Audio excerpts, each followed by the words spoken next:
Hi అండి.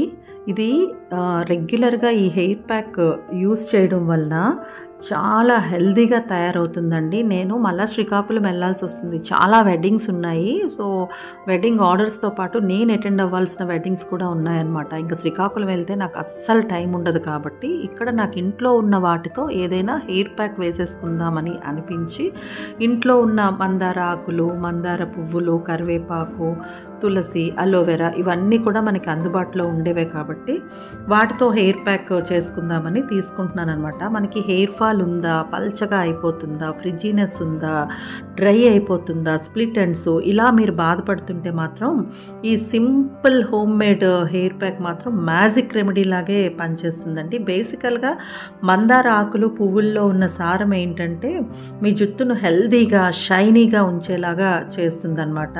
నేను చిన్నప్పుడు స్కూల్కి వెళ్ళే డేస్ నుంచి కూడా మా అమ్మ నాకు ఈ మందార ఆకుల్ని ఎక్కువగా యూజ్ చేసేవాళ్ళు. అది షాంపూ లాగా చేసి, అంటే కుంకుడుకాయల్లో ఈ మందార ఆకుల్ని కలిపి షాంపూ లాగా చేయడం, అలాగే మందార ఆకుల పేస్ట్ తలకి రెగ్యులర్గా అప్లై చేయడం లాంటివి చేసేవాళ్ళు.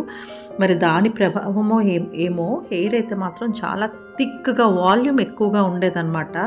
లాంగ్తో పాటు మనకి హెయిర్ అనేది హెల్తీగా ఉండాలి, షార్ట్ ఉన్నా కూడా హెల్తీగా ఉండాలన్నమాట. సో ఇవి మనకు అన్నీ అందుబాటులోనే ఉంటాయి.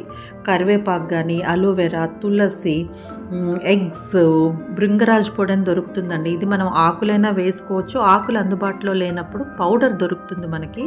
ఆ పౌడర్ని కూడా కలుపుకొని ఎగ్ వైటు, పెరుగు, మనకు ఒక్కొక్కసారి అన్నం మిగిలిపోతూ ఉంటుంది కదా, ఆ మిగిలిపోయిన అన్నాన్ని కూడా మనం ఇందులో కలిపేసుకుంటే అవి లేకపోయినా పర్వాలేదండి. ఇందులో 1-2 స్కిప్ అయినా కూడా ప్రాబ్లమే లేదు. భృంగరాజ్ మీకు అందుబాటులో లేదు, స్కిప్ చేసేయండి.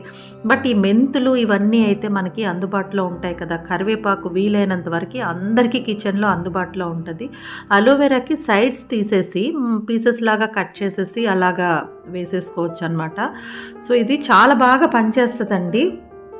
సింపుల్ అండ్ బెస్ట్ రెమెడీస్ మనకి అందుబాటులో ఉండే వాటితో చేసుకున్నది. మరి మనం ఎప్పుడైనా సరే ఏదైతే ఉందో దాన్ని ప్రొటెక్ట్ చేసుకోవాలి కదండి. పోయిన తర్వాత మళ్ళీ పొందడం చాలా కష్టం. ఉన్నదాన్ని ప్రొటెక్ట్ చేసుకోవడం అంటూ చేస్తే అది ఎప్పటికీ మెయింటైన్ చేసుకోవచ్చు అనమాట. సో మీరు రెగ్యులర్గా అంటే దీన్ని నెగ్లెక్ట్ చేయకుండా హెయిరే కదండి బాగుండేది. మనకి తలకి హెయిర్ నిండుగా ఉంటే ఎంత అందంగా ఉంటుంది. సో ఉన్నదాన్ని మనం ప్రొటెక్ట్ చేసుకోవాలన్నమాట. సో సెలూన్లో ఎక్కువ ట్రీట్మెంట్స్ కోసం ఖర్చు పెట్టడం అలా వాటికంటే కూడా ఇలా మనం సింపుల్గా మన చుట్టూ ఉన్న వాటితో చక్కగా మనం రెగ్యులర్గా యూజ్ చేయడం వలన చాలా మంచి రిజల్ట్ వస్తుందండి. సెలూన్స్లో కాస్ట్లీ ట్రీట్మెంట్స్ కంటే కూడా బెస్ట్ రిజల్ట్స్ ఉంటాయన్నమాట. ట్రస్ట్ మీ, ఇదైతే నిజం. చూసారు కదా, గుంటగలగరాక అలా దొరుకుతుంది. మీరు తలకి హెయిర్ ఆయిల్ అప్లై చేసి లేకపోతే ఇందులోనే 1 స్పూన్ ఆయిల్ వేసేసేయండి. అది నేను చేసుకున్న హోమ్ మేడ్ హెయిర్ ఆయిల్ అనమాట.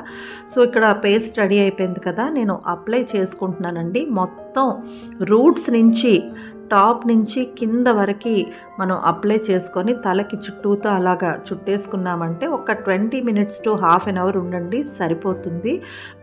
మీకు నచ్చిన షాంపూని నేను ఇంతకుముందు చూపించాను కదా, టీతో కషాయం లాగా డికాక్షన్ లాగా కాచి రైస్ అది వేసి అందులో నచ్చిన షాంపూని వేసుకొని హెయిర్ వాష్ చేసుకుంటే ఎంత బాగుంటుందో. హెయిర్ సిల్కీగా ఉంటుందండి, హెల్తీగా ఉంటుంది. ఇంకా హెయిర్ ఫాల్ అనేది మనకి ఉండదన్నమాట. సో థిక్ వాల్యూమ్ అనేది మనకి కనిపిస్తుంది. అబ్బాయిలు మీరు కూడా ట్రై చేయండి. ఎందుకంటే మీరు ఇంకా బైక్స్ మీద అది బయట ఎక్కువ తిరుగుతూ ఉంటారు కాబట్టి పొల్యూషన్ అది పడుతుంది కాబట్టి ట్రై చేయండి. నచ్చిందనే అనుకుంటున్నాను. నచ్చితే మన ఛానల్ని సబ్స్క్రైబ్ చేసేయండి. బాయ్.